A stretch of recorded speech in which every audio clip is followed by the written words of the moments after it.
Hey, welcome guys. Today I'm going to teach you a little bit about how to drift in your car. And what better weather to have than this wonderful snow that we got in central Indiana last night. You just made my day. Since you came around. You want to be sure the vehicle is nice and warm before you start hammering it around. One good way to do this is by placing little pieces of cardboard in front of your radiator as it blocks the wind from coming in and out when you let it dry. Before you start doing any drifting, you want to be sure that you can see everything very clearly. The main points that you want to make sure are absolutely not obstructed are your left side rearview mirror, both of the windows completely, and your windshield all together.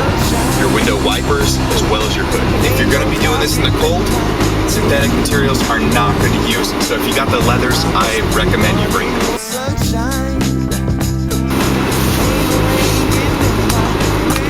On dry pavement, I would rev up the engine and then release the clutch with just enough power behind the engine so that when they engage, I have momentum to carry those wheels around without bringing forward the weight of the car. In the snow, that's really a lot easier. Obviously, you don't have as much traction, so your engine doesn't need to be spinning as fast to have the momentum to carry those wheels around. Before drifting, let's start with a basic donut. One great way to start this off is actually to be moving coming into the donut. Coming in with motion helps the back to really actually want to come out with a stronger, more powerful centrifugal force. Here's what it might look like doing a donut from inside the car.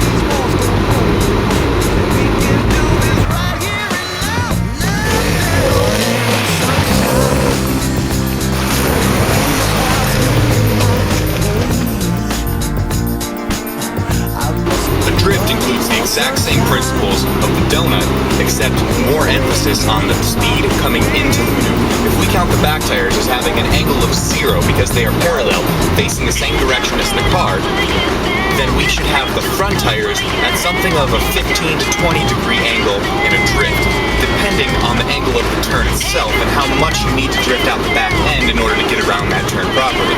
With a donut, you have your tires turned all the way. We're looking at 45 to 50 degrees. With a drift, you're really moving forward a lot more than you're moving to the side.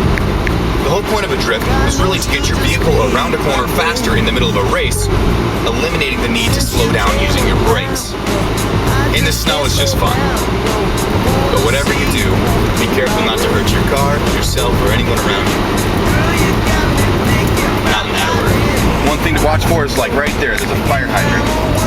Alright, right here I'm going to show you some principles without a curve. Right now, I'm going 20 miles an hour, second gear.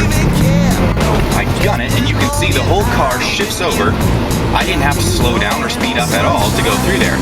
Imagine if that was a curve, I would have no problem getting through it without using my brakes.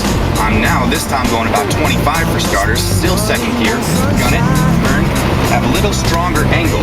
You can see there's a little overcorrection to be avoided. We're at 15 right now. I'm again in second gear, just below 2,000 RPMs. That's on the low end of the RPMs that you want to be carrying at the moment. I'm going to give it some gas as I'm already engaged the clutch, turn the wheel, and go harder. You can see, since I was going slower, the overcorrection was not that big of a deal. Really don't need to show you much as far as the view from the outside of the car. You can see videos all over YouTube about drifting from out there.